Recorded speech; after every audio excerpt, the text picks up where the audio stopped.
नमस्कार दोस्तों, स्वागत है आपका अपने YouTube चैनल मेरे साथ देश की बात। दोस्तों, हम एक सीरीज बना रहे थे जिसका नाम था सनातन और विज्ञान। अब बात बढ़ती जा रही है आगे आगे धीरे धीरे धीरे धीरे, तो मैंने सोचा कि अब इसका नाम बदल के रख देना चाहिए एक और ब्रह्मांड। तो उसके सब्जेक्ट को लेकर के बात करेंगे कि दूसरा ब्रह्मांड क्या है। और कल जो हम बात कर रहे थे उसके अंदर में एक वर्ड आया था, क्रायोनिक्स। देखिए, पहले मैं आपको ये बता दूं कि ये जब से हमने ये टॉपिक चालू किए हैं, जब से ये वाली सीरीज हमने चालू की है, तब से हर एक वो शब्द जो कि एक अद्भुत है, उसको अच्छी तरह से एक्सप्लेन करने की कोशिश की गई है। जिस तरह से कि हाइबरनेशन क्या था वो बताया गया बिल्कुल साफ साफ। उसके बाद में जनरेशन शिफ्ट क्या है, क्या उसकी संभावना है, उसके ऊपर बात की गई। और कल एक शब्द आया था, क्रायोनिक्स। तो क्रायोनिक्स का मोटा सा एक बताया था, मतलब कि ये वो विधि होगी, ये वो टेक्नोलॉजी होगी जिसके अंदर किसी इंसान को जमा करके, फ्रीज करके, और जहाँ पे उसका डेस्टिनेशन है, जो अगला ग्रह है या गैलेक्सी है, वहां तक पहुंचाएगा। तो बात वही करेंगे, उसी के ऊपर ही करेंगे कि क्रायोनिक्स आखिर है क्या चीज, इसकी डिटेल्स क्या क्या है। तो ये क्रायोनिक्स जो है, ये एक ऐसी टेक्निक है जिसमें एक इंसान या जानवर के शरीर को बहुत ही कम तापमान पर, मतलब कहें कि आप -196 डिग्री सेल्सियस पर, इतने टेम्परेचर पर हम उसको सुरक्षित रखते हैं, ताकि भविष्य में वैज्ञानिक टेक्नोलॉजी के विकास के बाद उस शरीर को फिर से जीवित कर सके। ये इसका मेन मोटो है। यह जो प्रक्रिया है, ये आमतौर पर उस व्यक्ति के मृत्यु के तुरंत बाद शुरू की जाती है। अगर कोई व्यक्ति मर गया तो मरने के तुरंत बाद ही इस प्रोसेस को स्टार्ट करते हैं, ताकि उसका जो शरीर है, उसका जो बॉडी है वो संरक्षित किया जा सके, उसको हम सेफली रख सकें और कोशिकाओं को कोई नुकसान न पहुंचे। ये इसका मेन गोल है। अब इस क्रायोनिक्स का उद्देश्य क्या है, ये तो था क्रायोनिक्स, जो मैं आपको बताया कि क्रायोनिक्स है क्या। अब इसका उद्देश्य क्या है। इसका उद्देश्य है कि भविष्य में चिकित्सा प्रगति, अगर कल को हमारी मेडिकल साइंस एक्सपेंड होती है, आगे बढ़ती है और ज्यादा उसका विस्तार होता, तो वर्तमान में जिन बीमारियों का इलाज नहीं हो रहा और मौत के कारणों का इलाज इसके द्वारा कि किस कारण से मौत हुई है, वो भविष्य में पॉसिबल हो सकता है। पहला इसका उद्देश्य यह है। दूसरा है, जो व्यक्ति का दिमाग है, जो ब्रेन है, मस्तिष्क है, और उसकी जो याददाश्त है, उसके अंदर जो स्मृतियां हैं, उनका संरक्षण करना, ये उसका मेन उद्देश्य है। दिमाग और उसकी संरचना दोनों को सुरक्षित रखना, ताकि व्यक्ति की यादें, व्यक्तित्व और ज्ञान को बचाया जा सके इस पद्धति के द्वारा, क्रायोनिक्स के द्वारा। तीसरा इसका उद्देश्य है कि जीवन का विस्तार। ये अभी एक बहुत अर्ली स्टेज में है ये सारी चीजें। इंसानी जीवन को वैज्ञानिक विकास के साथ फिर से शुरू किया जा सके, ये इसका एक और उद्देश्य है। कि मतलब अगर व्यक्ति की मृत्यु हो जाती है या हम उसको फ्रीज कर दें, तो समय अंतराल पर या समय अंतराल के बाद हम उसको दोबारा से जीवित कर सकते हैं। अब क्रायोनिक की प्रक्रिया किस तरह से स्टार्ट होती है। जब व्यक्ति की मृत्यु की पुष्टि हो जाती है, मेडिकली कंफर्म हो जाता है that now that person is dead, उसके बाद में क्रायोनिक्स की जो प्रक्रिया है वो स्टार्ट होती है। कानूनी तौर पर मृत घोषित होने के बाद, मेडिकली डिक्लेरेशन के बाद, तुरंत उस व्यक्ति के शरीर को संरक्षित करने की तैयारी करी जाती है। पहला क्या करते हैं उसमें कि सबसे पहले शरीर को ठंडा करते हैं। सबसे पहले इंसान का जो शरीर होता है उसको बर्फ के द्वारा ठंडा किया जाता है, ताकि कोशिकाओं की जो गतिविधियां हैं वो धीमी हो जाएं, वो स्लो हो जाएं, और कोशिकाओं को नुकसान कम से कम। ये इसका फायदा है, पहला तरीका। दूसरा, जो ब्लड सर्कुलेशन है उसकी प्रतिस्थापना करना, शरीर से खून निकाल करके उसमें क्रायोप्रोटेक्टेंट नामक रसायन डाला जाता है, और यह रसायन बर्फ के क्रिस्टल बनने से रोकता है। होता क्या है कि जब आदमी कोई मर जाता है तो उसका जो ब्लड है वो पानी बन जाता है और उसके क्रिस्टल बन जाते हैं। तो ये जो केमिकल है, ये बर्फ के क्रिस्टल बनने से रोकता है। जो शरीर की कोशिकाओं को नुकसान पहुंचा सकता है। अगर वो क्रिस्टल बन गए तो फिर बॉडी की जो संरक्षण कोशिकाएं उनको नुकसान पहुंच सकता है।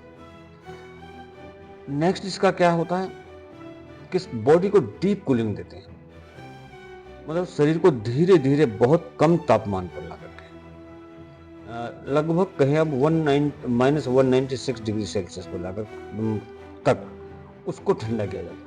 मतलब उस कंडीशन में आकर के बॉडी बिल्कुल जम जाती है और उसके बाद इसको लिक्विड नाइट्रोजन के अंदर में बॉडी को रखा जाता है। ये तो हो गया क्रायोनिक्स का किस तरह से करते हैं। अब इसके आगे का ये तो टाइमिंग के लिए हो गया। अब अगर किसी शरीर को लंबे समय तक रखना है, प्रिक्योर करना है, तो शरीर को क्रायोस्टेट नामक एक विशेष कंटेनर के अंदर में सुरक्षित रखते हैं। एक क्रायोस्टेट नाम का कंटेनर होता है, उसके अंदर बॉडी को रखते हैं, फिर जिससे कि लॉन्ग टाइम के लिए वो सेफ रहे उसके अंदर में। और इसमें शरीर को इनडेफिनिट टाइम के लिए, अनिश्चित काल तक के लिए हम सुरक्षित रख सकते हैं। क्रायोनिक्स के अंदर में जब हम किसी आदमी को क्रायोनिक्स के अंदर ले जाते हैं तो संरक्षित करने में कौन सा अंग सबसे महत्वपूर्ण होता है। मतलब अगर किसी आदमी को हम क्रायोनिक्स के अंदर ले जाएं तो वो शरीर का कौन सा पार्ट है कि जिसको सुरक्षित रखना सबसे ज़्यादा महत्वपूर्ण होता है। सबसे ज़्यादा जरूरी होता है इसके अंदर में मनुष्य के दिमाग को संरक्षित करना, सुरक्षित रखना, क्योंकि उस दिमाग के अंदर में इंसान की यादें, ज्ञान और व्यक्ति की पहचान का केंद्र होता है मस्तिष्क। इसलिए सबसे महत्वपूर्ण है कि किसी व्यक्ति के दिमाग को संरक्षित रखना। उसके बाद आती है पूरी बॉडी, पूरा शरीर। कुछ मामलों में पूरा शरीर आदमी का संरक्षित किया जाता है ताकि भविष्य में पूरे शरीर को, पूरी बॉडी को दोबारा से पुनर्जीवित किया जा सके। दोस्तों मैं एक चीज बताऊं कि ये जो मेरा वीडियो है ये उन लोगों के लिए ज़्यादा महत्वपूर्ण है जो कि स्पेस के अंदर में इंटरेस्ट रखते हैं या एडवांस मेडिकल साइंस के अंदर में इंटरेस्ट रखते हैं। वो इसको बेहतर तरीके से उनके लिए बेहतर साबित होगा। क्रायोनिक्स से लाभ क्या क्या है। पहला लाभ इसका मेडिकल ब्रेक थ्रू का इंतजार। अभी क्या है कि जिन बीमारियों का आज इलाज संभव नहीं है, जो बीमारियों का आज हमारे पास में कोई ट्रीटमेंट नहीं है, उनके इलाज के लिए भविष्य की चिकित्सा तकनीकों का इसके द्वारा हम लाभ उठा सकते हैं। दूसरा जीवन, इसका दूसरा लाभ क्या है? दूसरा जीवन। यदि ये जो टेक्निक है ये मृत व्यक्ति को पुनर्जीवित करने की, आदमी को दोबारा से जिंदा करने की एक साधन प्रदान कर सकती है। अभी नहीं है लेकिन भविष्य में इस मेथड से आदमी को दोबारा से जीवन प्रदान किया जा सकता है। व्यक्ति और इसकी स्मृतियां जो हैं, मतलब किसी इंसान को और उसकी मेमोरीज को संरक्षित भी इस विधि से हम करते हैं।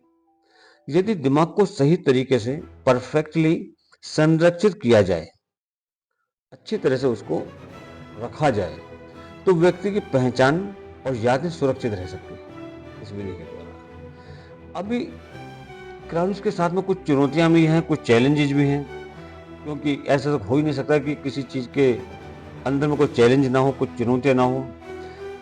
सबसे बड़ी जो समस्या है वो है विज्ञान की सीमाएं।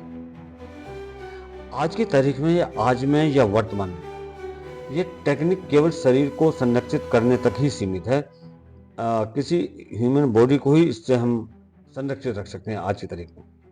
पुनर्जीवन मतलब रीओकरेंस ऑफ लाइफ या शरीर को फिर से जीवित करना अभी संभव नहीं है। अभी संभव नहीं है इसका मतलब ये नहीं है कि ये भविष्य में नहीं हो सकता, क्योंकि अगर हम सनातन की बात करें तो सनातन के अंदर में काफी सारे ऐसे उदाहरण हमारे पास में हैं जहां पर कि आदमी को पुनर्जीवित किया गया है, आदमी को दोबारा से जीवन दिया गया है। तो ये चीज ऐसा नहीं कि देखिए, जिस तरह मैं बार बार कहता रहा हूं कि कोई भी व्यक्ति वो वही चीज सोच सकता है जो या तो कल थी या कल होगी। वो कोई भी व्यक्ति वो चीज कभी नहीं सोच सकता जो हो ही नहीं सकती। आप कुछ भी सोचिए, वो चीज या तो कल थी या कल होगी, ये निश्चित है। अभी इसका एक इसके लिए चैलेंज हो रहा है, वो है कानूनी और नैतिक मुद्दे। ये भी एक प्रक्रिया है जो कि इसके लिए एक चैलेंज है। कई देश क्रायोनिक्स को कानूनी या नैतिक दृष्टिकोण से उचित नहीं मानते, स्वीकार नहीं करते। किसी मृत व्यक्ति को इस प्रकार संरक्षित करना विवादास्पद माना जाता है। कहते हैं भाई ये गलत है, किसी मरे हुए व्यक्ति के शरीर को इस तरह से स्टोर करके रखना गलत है। दूसरा चैलेंज इसका क्या है कि कोशिकाओं को नुकसान, ये सबसे बड़ा चैलेंज है कि अगर कोशिकाओं को नुकसान पहुंचा तो फिर कोई फायदा नहीं। इसलिए सबसे ज्यादा जरूरी, सबसे ज्यादा चैलेंज इसके अंदर में वो है किसी व्यक्ति की कोशिकाओं को सुरक्षित रखना। इसके लिए अत्यधिक ठंड के कारण, मतलब बहुत ही ज्यादा कोल्ड एटमोस्फेयर हो, माइनस के अंदर में वो हो, कोशिकाओं को ठंड के कारण कोशिकाओं को नुकसान पहुंचाने का खतरा हो। जब बहुत ज्यादा ठंड हो जाती है तो उससे भी कोशिकाओं को नुकसान पहुंच सकता है। क्रायो प्रोटेक्टेंट्स बर्फ बनने से रोकते हैं, लेकिन वो भी 100% इफेक्टिव नहीं है। जो ये केमिकल है क्रायो प्रोटेक्टेंट्स, ये बर्फ बनने से रोकता है, लेकिन ये 100% सिक्योर नहीं है। ये सबसे बड़ी इसका चैलेंज है। अगला चैलेंज है लागत, फंड, पैसा। ये प्रक्रिया जो क्रायोनिक्स की जो प्रोसेस है, ये महंगा काफी है। ये इसको हर एक इंसान अफोर्ड नहीं कर सकता है। लेकिन जब ये चीजें विश्व स्तर पर होती है या राष्ट्र के स्तर पर होती हैं, तब ये चीजें फिर महंगी भी नहीं मिलती हमको, क्योंकि एक बार हम इस पर पैसा खर्च करते हैं तो उससे फिर हमको हमेशा हमेशा के लिए लाभ भी मिलते हैं। एक तो ये कि ये इन जनरल ये प्रक्रिया जो है काफी महंगी है। पूरे शरीर को संरक्षित करने के लिए, पूरी ह्यूमन बॉडी को संरक्षित करने के लिए लगभग 1 से 2 करोड़ रुपए का खर्चा आता है फुल बॉडी को करने के लिए। पांचवा इसका चैलेंज है भविष्य की अनिश्चितता, मतलब भविष्य इसका डेफिनेट नहीं है। ये कोई गारंटी नहीं है कि भविष्य में ऐसी तकनीक विकसित होगी जिससे कि शरीर को पुनर्जीवित किया जा सके। आज के तरीके में अगर हम बात करें तो ये गारंटी नहीं है कि फ्यूचर में आकर के कोई इस टाइप की टेक्नोलॉजी पैदा हो जाए कि आदमी को दोबारा से हम रीएक्टिवेट कर सकें या जिंदा कर सकें। और यह भी संभव है कि भविष्य में जो मानव समाज, जो हमारी सोसाइटी है, जो ये समाज है, वो क्रायोनिक्स को स्वीकार ही ना करे। ये भी हो सकता है। ये एक चैलेंज है, लेकिन जरूरी नहीं है कि जो ये मैंने कहा कि ये हो ही, इसका नेगेटिव उल्टा भी हो सकता है। एक और इसके अंदर में ये जो क्रायोनिक्स है, इसे क्रायोनिक्स और पुनर्जीवन का विज्ञान, ये भी एक चीज है कि पुनर्जीवन, मैंने अभी कहा था कि सनातन के टाइम पर कुछ ऐसा था कि आदमी को पुनर्जीवित किया गया था। तो क्रायोनिक्स और पुनर्जीवन का विज्ञान क्या कहता है इस बारे में? किसी भी आदमी को रिएक्टिवेट करने के लिए, किसी को भी पुनर्जीवन देने के लिए कुछ आवश्यक वैज्ञानिक विकास की जरूरत होती है। ये नहीं कि हमने कह दिया और वो होगा नहीं, उसके लिए हमें टेक्नोलॉजी की जरूरत होती है। सबसे पहले क्या है कि नैनो टेक्नोलॉजी। भविष्य में नैनो बोट्स कोशिकाओं को ठीक कर सकते हैं हम नैनो टेक्नोलॉजी के द्वारा, और शरीर को फिर से जीवित कर सकते हैं अगर ये नैनो टेक्नोलॉजी हमारी उस स्टैंडर्ड तक आ जाती है। दूसरी जरूरत क्या हमें टेक्नोलॉजी के लिए, इसके लिए जीन थेरेपी और क्लोनिंग, डीएनए और जीन एडिटिंग, ये तकनीक से और क्लोनिंग से, डीएनए और जीन एडिटिंग टेक्निक से क्षतिग्रस्त शरीर के हिस्सों को पुनर्निर्मित किया जा सकता है, दोबारा से कर सकते हैं। ब्रेन अपलोडिंग, अगर हमारी टेक्नोलॉजी इतनी हो जाए कि हम ब्रेन की अपलोडिंग कर सकें, तो यदि दिमाग संरक्षित है, सुरक्षित रखा हुआ है, तो स्मृतियों और व्यक्तित्व को, जैसे आदमी की यादों को और उसके व्यक्तित्व को डिजिटल रूप से हम अपलोड कर सकते हैं। ये टेक्नोलॉजी अगर हमारी विकसित होती है तब। अभी आज की तारीख में क्रायोनिक्स का उपयोग क्या हो रहा है? वर्तमान में क्रायोनिक का उपयोग उन लोगों के शरीरों को संरक्षित करने में किया जा रहा है जो इसे भविष्य में पुनर्जीवित होने की आशा में चुनते हैं। कुछ लोग ऐसे हैं जो ये चुनते हैं कि मेरी मृत्यु के बाद में मेरे शरीर को संरक्षित रखा जाए क्योंकि उनको उम्मीद है कि आने वाले कल में टेक्नोलॉजी इतनी विकसित होगी कि क्रायोनिक्स मेथड से उस बॉडी को, उस शरीर को दोबारा से रीएक्टिवेट किया जा सकता है। देखिए, विज्ञान का नाम ही संभावना है, विज्ञान का नाम ही आशा है और उम्मीद है। और उम्मीद और आशा के ऊपर तो हर सब कुछ होता है। हम मार्स पर पहुंचे, हम चंद्रमा पर पहुंचे, ये हमें उम्मीद थी, हमें आशा थी कि हम वहां तक पहुंच जाएंगे, लास्ट टाइम हम पहुंचे। और अगर इस सबका मैं कुल निचोड़ कहूं तो ये है निष्कर्ष इन बातों का कि क्रायोनिक्स आज की तारीख में केवल एक अवधारणा है, और वो भी एक वैज्ञानिक अवधारणा जो कि भविष्य के लिए हमें एक आशा प्रदान करती है, एक उम्मीद जगाती है कि भविष्य में ऐसा हो सकता है।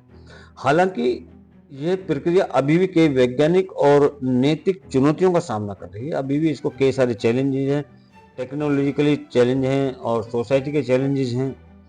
क्रायोनिक्स के जो समर्थक हैं उनका यह मानना है कि जीवन को लंबा करने और मौत को चुनौती देने का एक तरीका हो सकता है। लोग कहते हैं कि जन्म और मृत्यु ईश्वर के हाथ में है, लेकिन साइंस कहती है कि हम इसको भी चैलेंज कर सकते हैं, मौत को भी चैलेंज कर सकते हैं। अगर मृत्यु हो जाती है तो हम उसको फिर पुनर्जीवित कर सकते हैं। और वहीं जो इसके आलोचक हैं, जो इसके खिलाफ हैं, वो इसे महंगी और अनिश्चित संभावना बताते हैं। बोलते हैं बहुत कॉस्टली है और इसकी कोई श्योरिटी भी नहीं है कि ऐसा हो सकता है। लेकिन भविष्य में विज्ञान और टेक्नोलॉजी के विकास के साथ साथ क्रायोनिक्स की संभावनाएं और चुनौतियां और ज्यादा अधिक स्पष्ट होंगी। ये नहीं कि जो आज है वही है। दूसरा, मैंने कहा था कि इस क्रायोनिक्स मेथड के द्वारा व्यक्ति को हम दूसरी गैलेक्सी में भेज सकते हैं। ये कल के वीडियो में मैंने बताया था, और वहां पर भेज करके इसको जीवित किया जा सकता है। देखिए, ये चीज आज की तारीख में संभव नहीं है, लेकिन ऐसी उम्मीद है कि कल हम ऐसा कर सकते हैं, किसी व्यक्ति को दूसरी गैलेक्सी में भेज करके और उसको पुनः वहां पर रीएक्टिवेट किया जा सकता है। क्योंकि कुछ भी चीज तभी संभव हो सकती है कि अगर हम एक उम्मीद रखें, एक आशा रखें और एक हम उस चीज की रिक्वायरमेंट महसूस करें। सब कुछ देखते हुए, सब कुछ के बावजूद मौजूदा विज्ञान और तकनीकी प्रगति को देखते हुए यह अभी केवल एक सैद्धांतिक है और कल्पना के दायरे में आता है। हम इसकी कल्पना कर सकते हैं। क्रायोनिक्स और इंटर गैलेक्सी की जो ट्रेवल है उसका संयोजन इस तरह से होगा। क्रायोनिक्स की मौजूदा स्थिति क्या होगी, अंतर गैलेक्सी की चुनौतियां क्या क्या होंगी, ये सारी चीजें अगले वीडियो में डिस्कस करेंगे। तब तक के लिए जय हिंद, जय भारत, जय श्री राम।